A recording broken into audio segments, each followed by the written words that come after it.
Welcome back to Pastor Plek's podcast. We're recording here in Austin, Texas, and so glad to have in studio or in the shoots room with me is Lizzie Turk, counseling intern, podcast producer, pretty much Jane of all trades. Yes, hello. And also back with me again is the one and only straight Outta Heather Compton. Dun, dun, dun. All right, we were like, the problem with Heather is that she has so much. But is it a problem though? Yeah, there's a lot of fun things we talk about that we don't get to record. And her husband was just here, and I spent a long time trying to convince him to get on the podcast, and that just was not happening. Right. You tried your best. I did, but he did give us mugs, which if you're a part of Pastor Plek's men's group, you get a mug tonight. Woo. Which I'm pretty excited about. So Which today is Tuesday. It is Tuesday. Yeah. So you're going to get a mug tonight if you come to my house at 8 o'clock. If you don't know how to get to my house, well,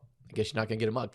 So I'm really excited about that. Whenever I think about your men's group, I always think about that scene. I think it was on Ace Ventura where he knocks on the door and he's like, New England clam chowder. Is that the white or the red kind? Oh, I could never remember that part.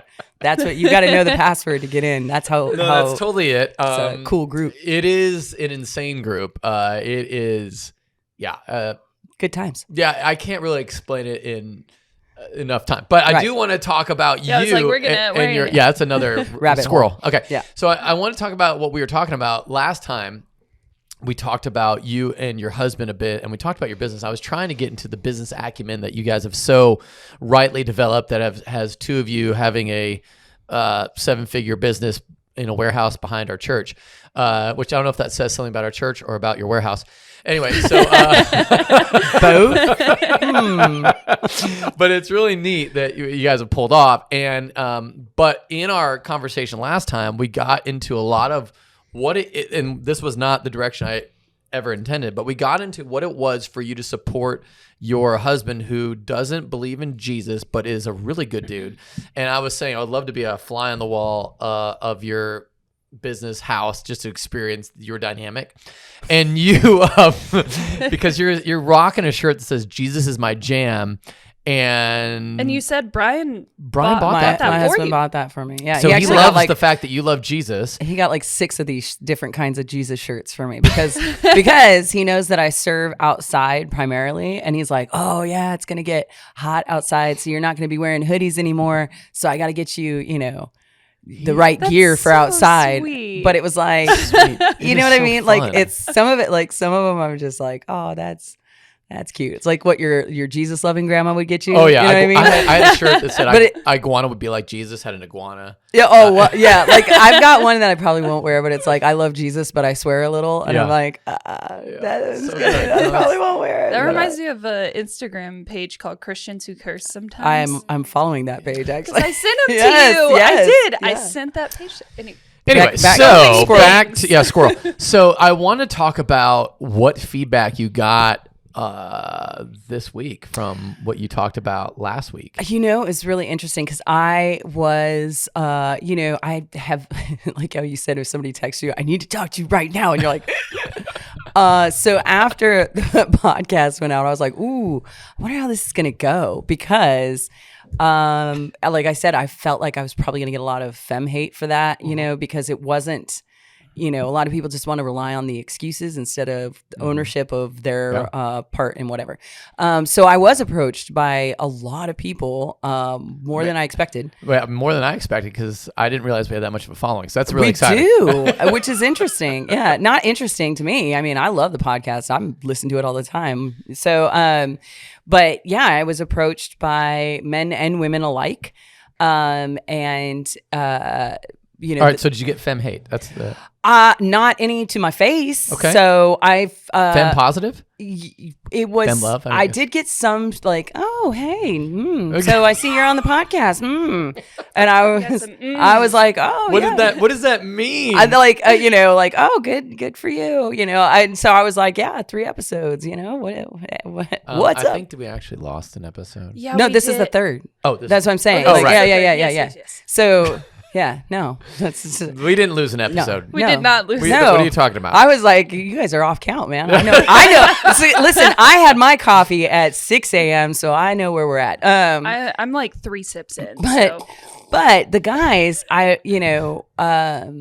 was approached by several gentlemen who just really were appreciative of that side, and one told me that I really needed to hear that. Like I really needed to hear that. And somebody else that approached me had told me that it was very amusing, like funny, and that they were like, no, you've got to listen to this, like telling other people, you got to listen to this, you got to listen to this. So I was like, that's good, right? Yeah. It was pretty great. So yeah, no, it was good. It was a lot of positive keyword feedback. from that episode was circus monkey. Yeah, circus so monkey. jump on him like a circus monkey. Yeah, Mm-hmm. that was. I haven't recovered from that really. So, but I thought a lot about what you were saying about how does that look and how do you do that? And one of the things that my twin brother, who is also a pastor, has Did he said. listen to the podcast? He's listened to some of them, but again, because he is a pastor, Easter came up, so that kind of He was a negates little everything when you're, staff on Trust me, I church. shut down the entire week for It's like to function. I'm out, and so he was like, I gotta listen to it. But he has always said something to me that struck me, stayed with me, and that is love is a verb. So it's not necessarily a feeling, it's a verb. So you have to, a lot of people are like, oh, I love him. Okay, but are you showing that? What's the verb action of the word love? And so, it's great to say, oh, I love them as the word, as the feeling, but what are you doing to act that out? So, I think if people really grasp the concept of love being a verb instead of a feeling, or John Mayer song. Yeah. Yeah. Right? Yep. That too. Exactly. Then that kind of puts a different perspective on it, and looking at it as an action and what can you do to show love. Okay. I love that. All right. So take me now. We got a little bit into your world, and I want to go back into your world with you and Brian and talking about that dynamic. I want you to talk to me about what you've done to get your business to 7 figures and just have 2 people. Ready, go. Okay. So the one thing that I will say for anybody that is interested in starting a business or, so there's a thing, and feel free to bleep this out if you need to, but it's called being an ask hole. Oh, interesting. Don't be an ask hole, which is we get a lot of people that are like, hey, I just thought I'd reach out to you and ask you how did you guys start?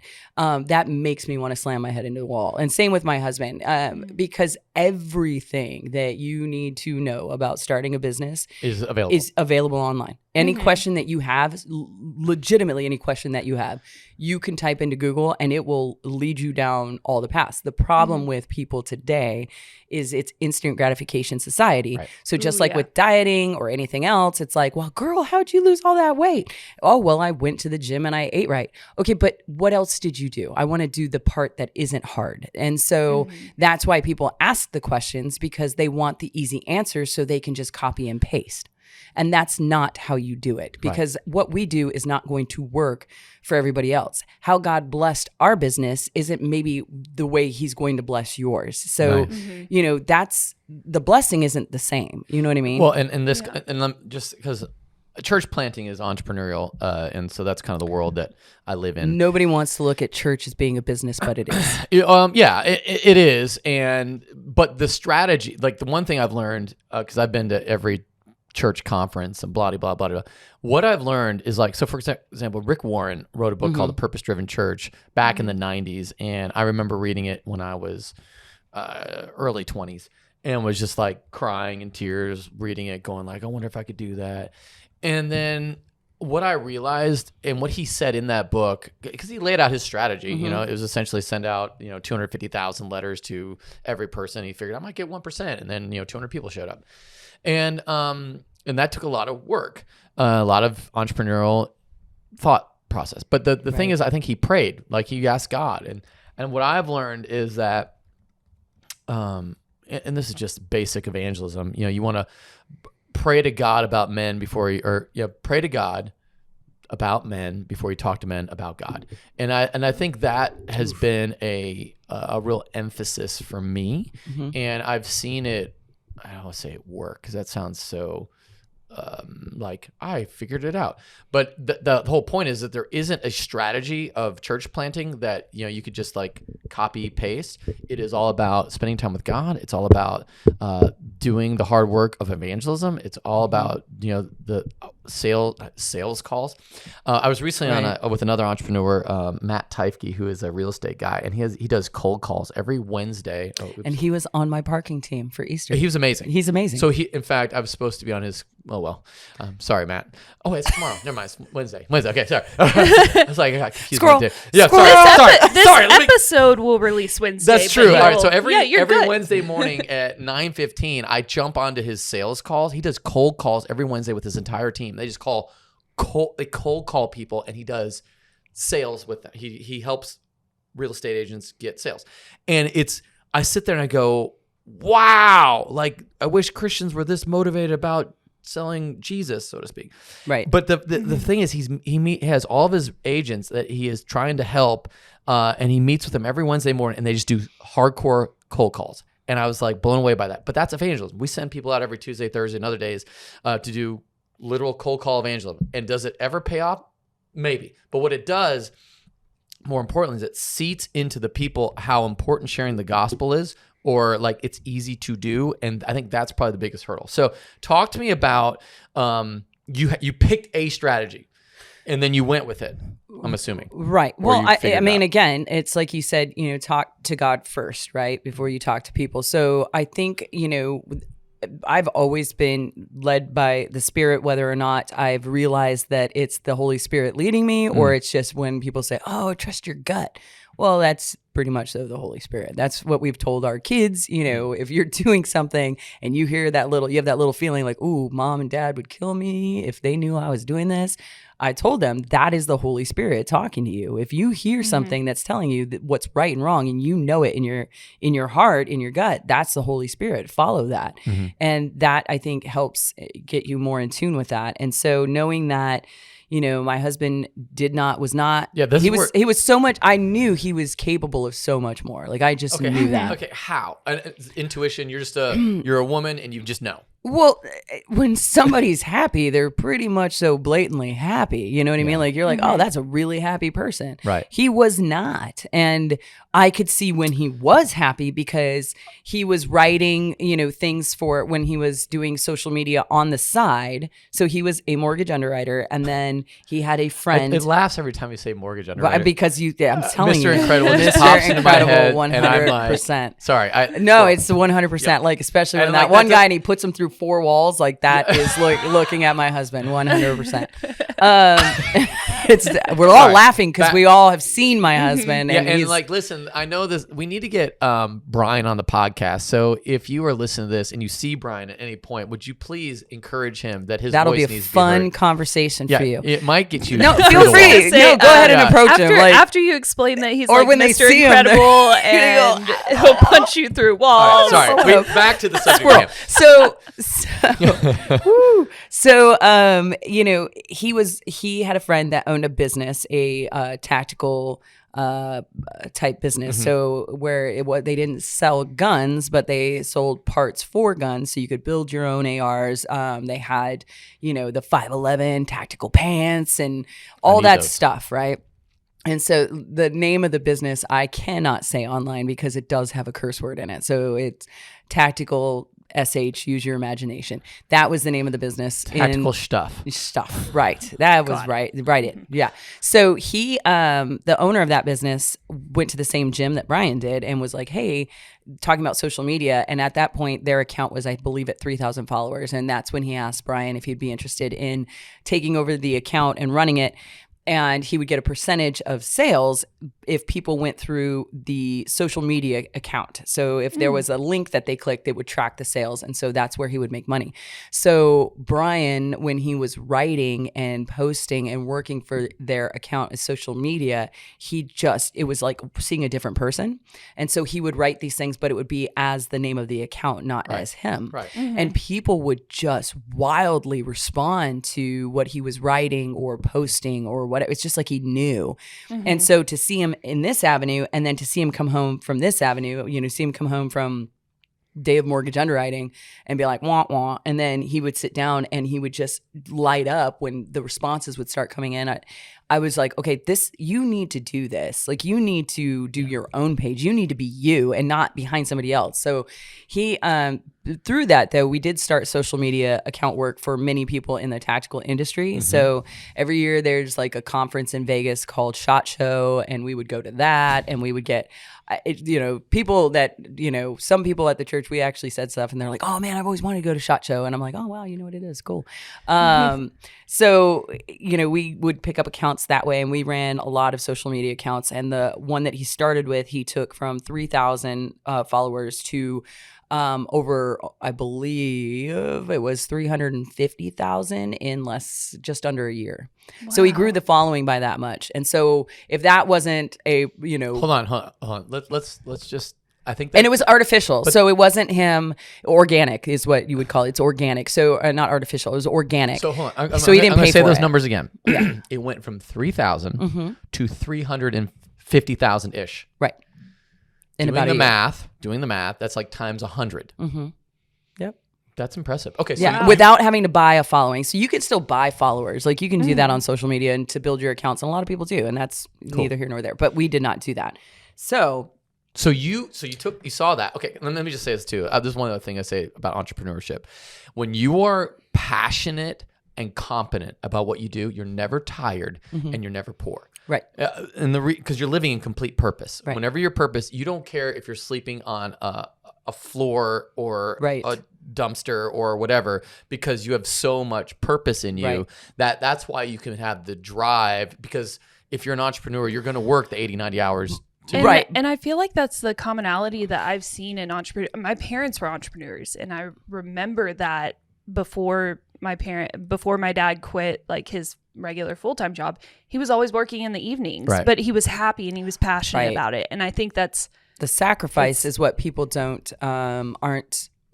you'll know right away whether or not this is for you or not, because he would be on his phone nonstop. And he had to be, because he was running all these social media accounts and starting his own. And I remember my family, his family, like whenever we were around, they'd be like, oh, you're always on your phone. I'm like, yeah, that phone is money. Like, on that phone is money. That's what he's doing. And people would ask me, oh, don't you get mad? I'm like, no, I don't get mad at all. That's what he does. And I support that. So the thing is, in that aspect, so when we're sitting there with the kids and the kids are doing stuff and he's over in the corner on his phone and he's not watching what the kids are doing, I can't get mad at him because he's building his empire. He's building his business. And I am helping him lay the groundwork for that by taking control of this situation over here, so then he can do that over there and not get jealous of it. This is so big. There's so much in what you just said. Let's unwrap this package. Let's unwrap the package, because what you're not saying is you don't want Brian present, but you've got to choose when his presence is focused, and then if he needs to kind of go and do something. So I would communicate that to him. If I felt that he needed to be completely present in the situation that we were in, I would say, hey, we need to put the phone down for a minute, okay? And he would go, oh, yep, sorry, okay. And he would put the phone down. And so it was little reminders here and there. So this is good. How do you do that? And then this is the part that I feel like is without emasculating him. Meaning, like, okay, I'm now gonna be your mom and tell you what to do. How are you able to? Because I think it's a huge tension there. You have to start in a certain way, and then you get to the point where you're like, "Hey, phone down." You know what I mean? Where it's like, okay, but a lot of it is like, communication. So it would start out as, going up to him, gentle hand on the shoulder and say, I love you. I know that you're really busy with this, but I really need you to be able to be involved in this situation, please. And ask kindly.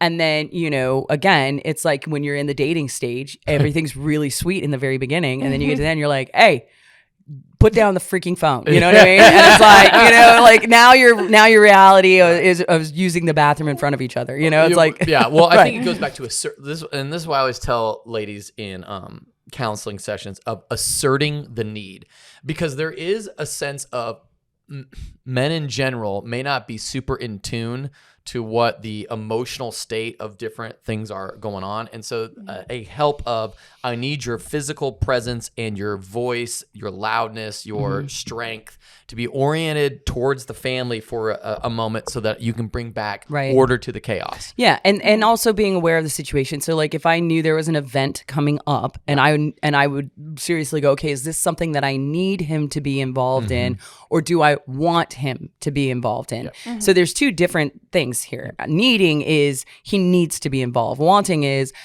kind of the selfish aspect of it, of going, well, I really want him to be here, but do I need him to be here? Because I, want him to be happy and I need him to be happy. Those are two things for sure.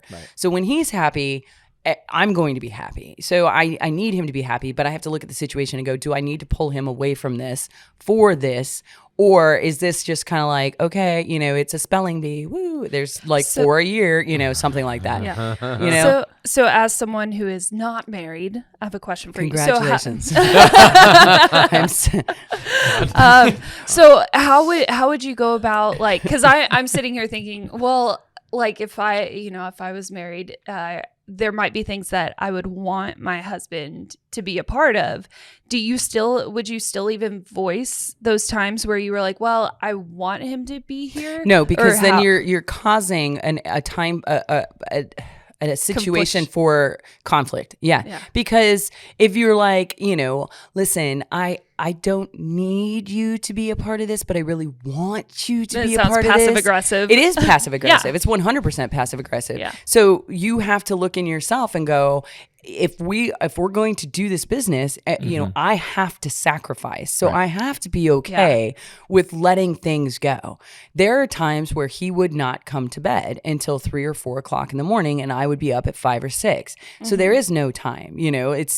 That's what it is. I'm going to bed, and he's, that's what it is. I had to be okay with that, and when it got to a point where I wasn't okay with it, then I would tell him, I really need you to be with me. I need to spend some time with you. Not want, need. It had to get to the point of need, not, it's, and it was a lot of nights, and then it transferred into, because Brian had a lot of control issues building his business. He did not want to, it's his name, it's BC Limited. Those are his initials. That's his name on the brand. Yeah. So it's like, he wanted to control every aspect of that, and not because he was selfish, but because it's his name. And so there's a lot of pride in that. And if something fails, he didn't want it to fail because it was something of somebody else's fault. You know what I mean? If it failed, it was on him, and he wanted the onus of that. So it took a minute before he finally trusted me, his wife, to step in and start pulling orders and packing orders. Now, I have tons of experience in operations and retail and things like that, like over 20 years. And so he knew that, but he still didn't know that. Man, like so many things popped in my head, and I'm going to try and not squirrel on it. But what I loved about this is how Brian, the initiative, the ownership, and if you're an entrepreneur, you got to hear that. There's initiative, there's ownership, there's dedication in understanding it's your name. And then the same thing applies to your family. And I think this is sometimes where dudes sort of check out. That's my wife's job, which you may delegate in that way, but it's still, your family is still your name, your ownership, your initiative, all that. And so at some point, what I love about that is at some point he released control to you in the business.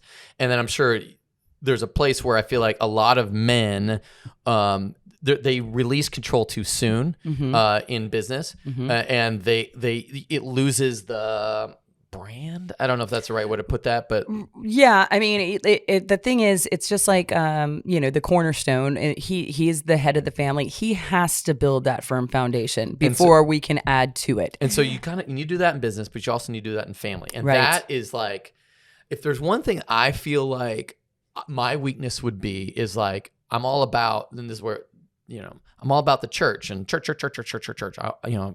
My name's on it, whatever that means. Because I feel like the captain goes down with the ship. Right. And then, but what I can do and have a tendency to do is sort of like abdicate at home and then be like, you can figure that out, as opposed to being reminded that, no, that's my leadership there as well. And I think that,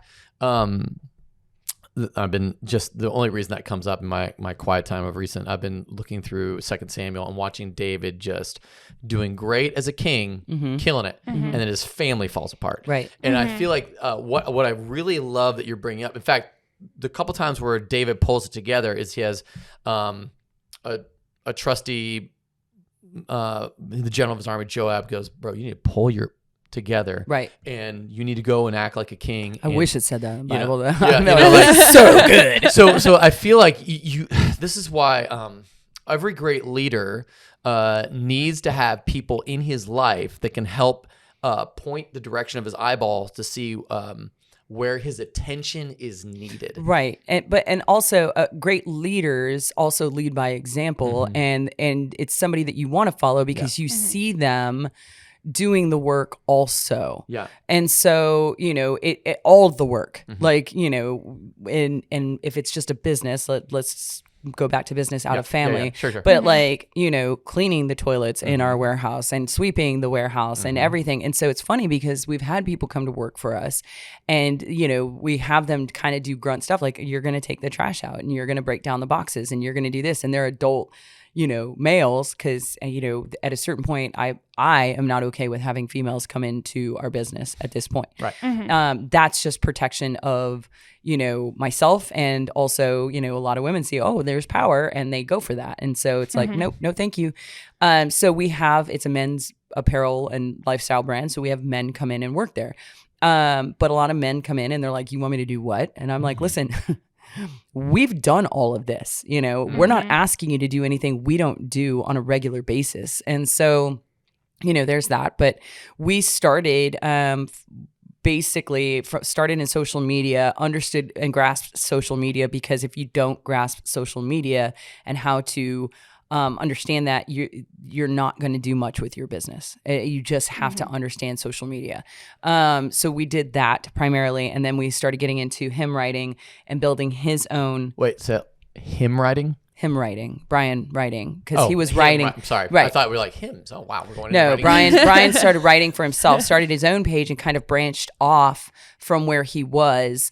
With this, with these different accounts. All right, so you started your own thing, and then how? Yeah, so like I don't know if you saw it, but on a story I did on social media, Brian was writing for a Medal of Honor recipient. He was, I guess, what you would call like a ghostwriter. Yeah. So he was running the page as that person, but that person was not involved in the page. And so Brian did all the content creation for that page and wrote a very strong statement about the Second Amendment.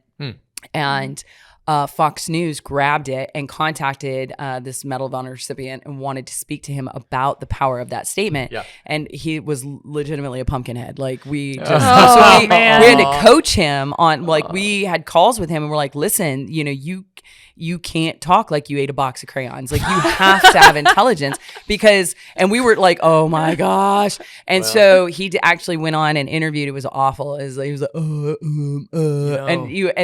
the funny thing is, a veteran clothing line, which is extremely popular, took that quote, put it on the back of a shirt with that person's name attached to it. So it was like the entire quote that Brian wrote, and then the person's name attributed the quote to him.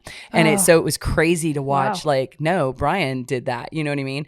And we did sign confidentiality and all these things, so we won't say who that was, even though they're expired. But still, it was incredible to watch that. And so when I see all this, I'm like, this is your work. You need to do you.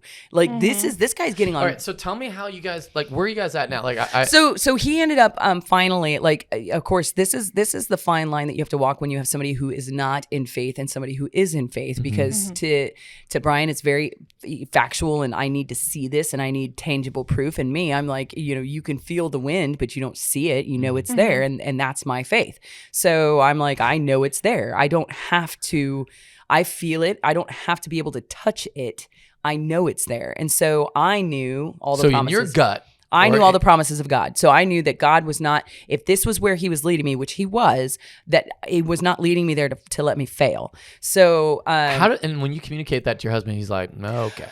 Well, it's a lot of communication. And so he respects my beliefs. I respect his beliefs. So as a Christian, and understanding that he isn't, I don't bang him over the head with the Bible and force him to believe what I believe. Sure. I communicate my beliefs.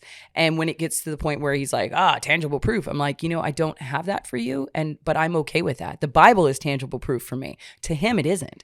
But that's fine. I'm not going to fight him on that, because if I do, then he's going to resent me, and he's going to resent the tell me how, air quotes religion even more. I'm with you. But I guess what I'm saying is, like, you're the one who saw his talent. Right. You're the one But who I think saw it's his because gift. I spoke so much life into him. He was willing to go for it. You know what I mean? Because he, I was like, show him. So At what point did he leave, mortgage underwriting, and he's like, all right, let's do this? He didn't. He was fired. So no, it was no. But listen, this is how God works. Yeah. Okay. Honestly, and so, sometimes that's a blessing. Yeah, no, seriously. And he was fired in the midst of the infidelity too. So it was crazy, because we were doing the business on the side, and he was working all day doing this. Then he would come home and do that almost all night. And then, when he would come home, it would be hours later. So he wouldn't come home until like 8 or 9 o'clock at night. And it was like, oh, I'm at the gym. I'm like, okay, well, you get off at like 4 p.m. You're at the gym for 4 hours. Like, I knew what was going on, so I'm like, okay, whatever.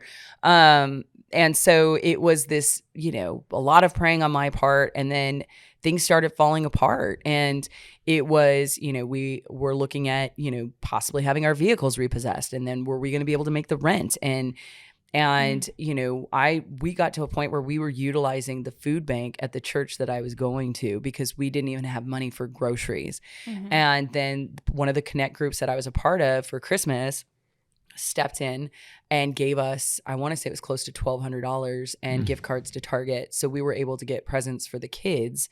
And he was so angry at that. Like, he was so angry. Why? Because to him, he had failed to provide for his family, and somebody had to step in and do it for him.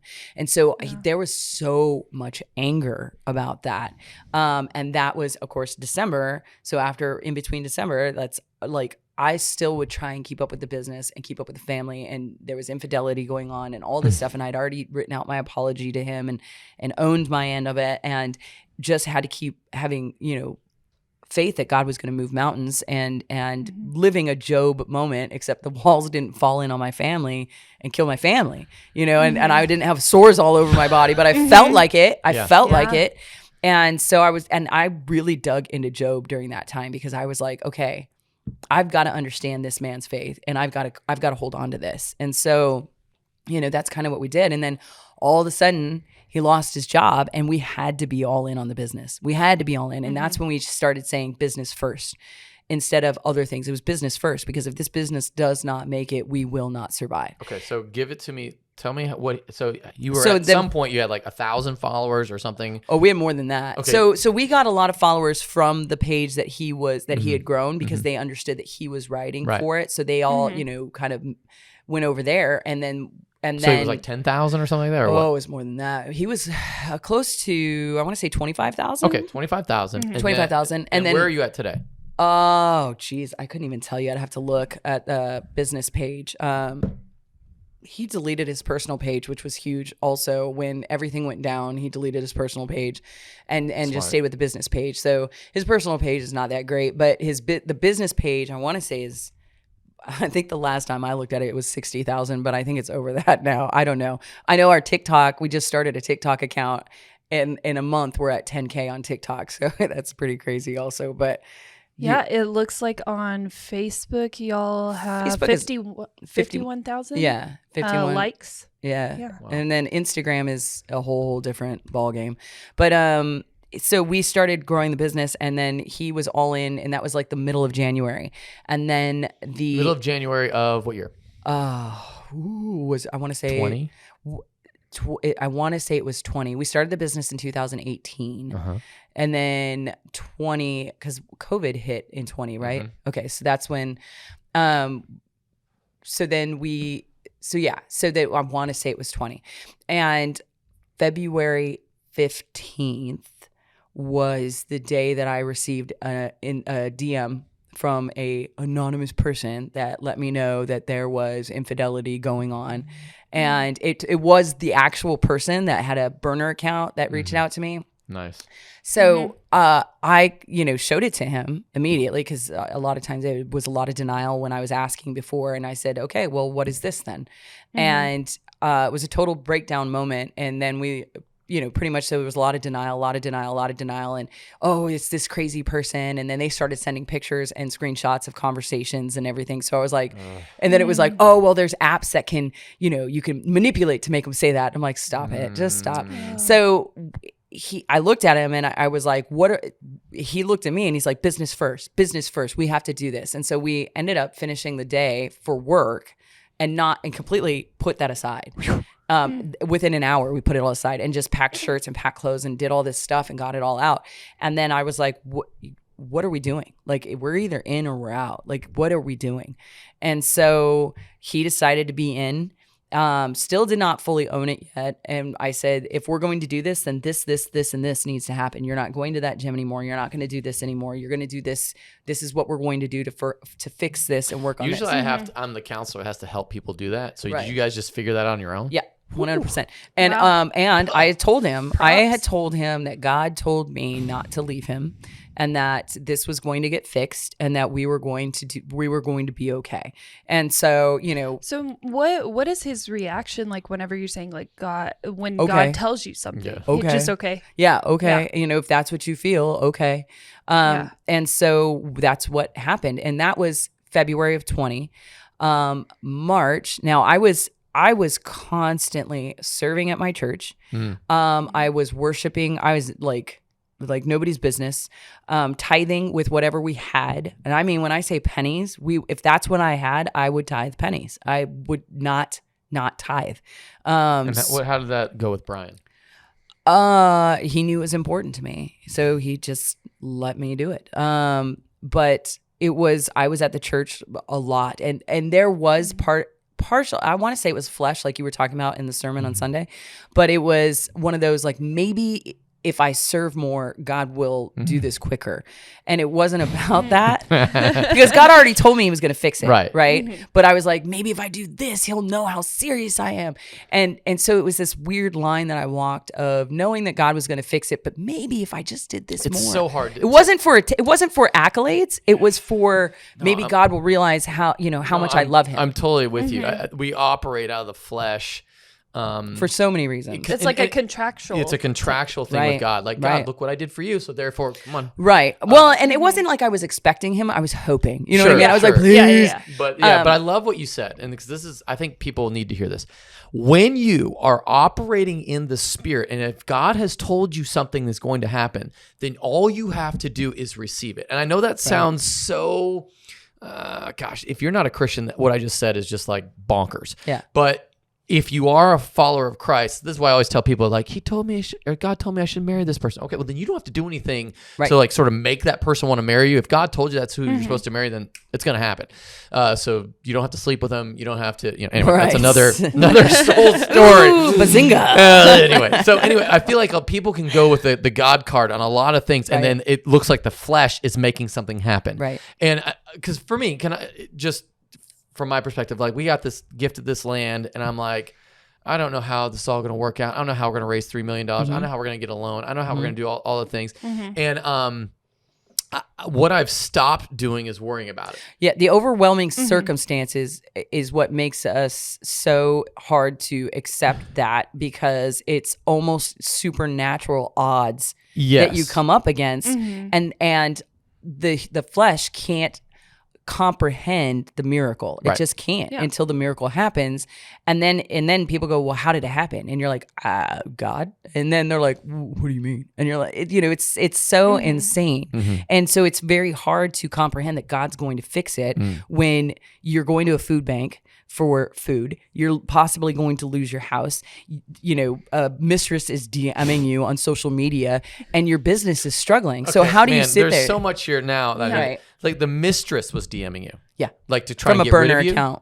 I think that in her mind, she had received promises on her end of, we're going to be together and this and this and this. And I, he had said, he was going to divorce me and he was going to marry her and whatever. And so I think she was trying to expedite that process. And in doing so, kind of showed that she wasn't trustworthy to him, I guess, in a way.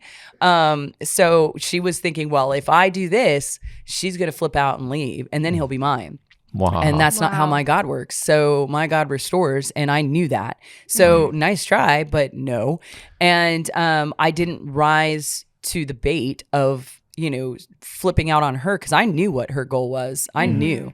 And even though it wasn't this person's account, it was a burner account, meaning it was a fake anonymous account that was built up for whatever. I knew the intuition that God gave me is like, this is who it is. This is who's messaging you. And so I was like, this is her. This is her 100%. Yeah. And I told him that. I was like, this is her. And he was like, no. And I'm like, no, this is her. And then all of a sudden the pictures and things and all this. And I'm like, how would some complete stranger have all these things readily available to send to me unless it was her on her phone? And he was like, yep, you're right. And so that's where we went from there. But right after that happened, when we said, okay, we're going forward, I think that's when it was immediate healing, because we went, that was the middle of February. By the middle of March, our business started to grow. So we were in our basement, which was about 1,100 square feet. The basement was about 1,100 square feet. And so Texas people don't understand Right, basements. right. 1,100 square feet. That's like bigger than most people's apartments here. yeah, no, Yeah. it was big basement. Yeah. Which is why a lot of people in St. Louis have like apartments down in their basements, Yeah, of because course. it's like a living space, because it is big enough. But that's where we had the business, and it started in like a little cubby hole, which then led to like 2 shelves and then 3 wire rolling shelves and then 4. And it was funny because when COVID hit, we went immediately to online services, and I would moderate those services for our church, and then we would do post-tech meetings online with like Skype, whatever. And so the pastors would be on that, and they would see me in my basement. And so like every week it was like 2 shelves, then the next week it was like 5 shelves, and then the next week it was like the whole wall was shelves. And they even said something, they're like, what's going on? And we did a tour, and I was like, oh yeah, the basement is completely packed. It got to the point where we could not walk at the same time. So one of us would have to sit down so the other one could go through and then pull whatever, go back, sit down, pack it, and the other one could then get up because it was so packed in the basement. Wow. And that was March.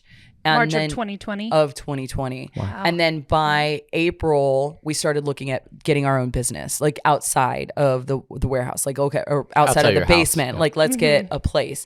And so I looked up businesses.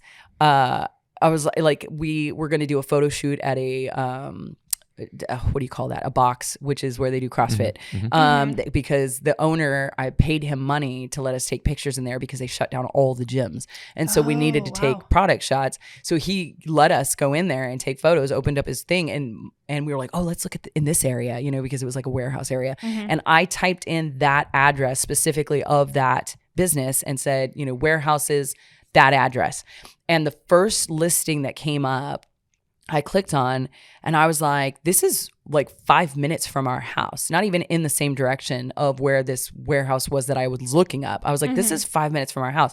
None of the numbers that I had typed in of that address were in this listing. None of the numbers at all. None of the names, nothing. It was the first listing that came up, and I clicked on it, and I was like, Brian, why are we not looking at this? And he was like, I've been on that website he showed us. I was on that website yesterday. This was not on there. That listing was not on there. Anyway, so I was like, okay, let's go look at it. So we went and looked at it, and we had the keys to that by July. We had the keys to that warehouse, but it was nowhere, like nothing. We can't explain why that listing came up first, why he had not seen it the day before when he was on that same website. When that listing had been on, it showed that it had been posted for 8 months. Wow. So how did he miss it?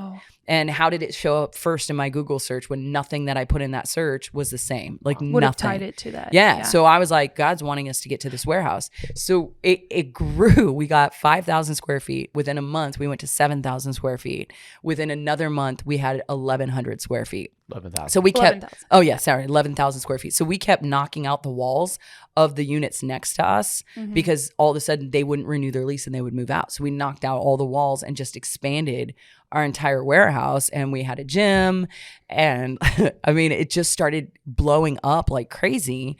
And then come, I want to say November is when we realized that we went from 22,000 in sales the previous year, and we were just under 2 million in sales in less than a year. All right. And this- Hold on. I want to pause there because I think that's where I want to cliffhang, and I want to go. We'll come back to that next week. I'm like on the edge of my seat I know. right This now. is I'm like, crazy. wait a 22,000 second. to 2 million Right. in how many months? 10 months. 10 months. Okay. So And this is also in the midst of COVID. Also, Brian has been laid off. The affair has come out. Yeah. So this was approximately like 4 or 5 months after the affair. Mm-hmm. Wow. Okay. All right. So that's, we're going to leave everybody like cliff hanging, and we're going to come back next week and we're going to finish up this story. And everybody wants to know, not that they can duplicate the strategy, but just like, what did you do? And then I think what I'm hoping, my hypothesis, and so don't answer it yet. My hypothesis is you just follow up, you pick a plan, stick to it, and persevere.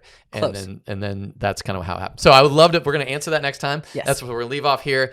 Hey, thank you so much for listening to Straight Outta Compton with Heather. This has been Pastor Plek's podcast. Make sure if you have any questions for Heather and Brian, because Brian won't come in until you have a question for him, you can text us at 737-231-0605, or just go up to Brian and say, hey, here's a question I want you to answer on the podcast. I'm sure that would go over really well. And you can go check out BC Limited. Where can they find that? It's like just really, if you just Google BC Limited, we're the first ones to pop up. Okay. Well, I can't wait to follow up next week and hear more of this incredible story. We'll see you next time. Have an awesome week of worship.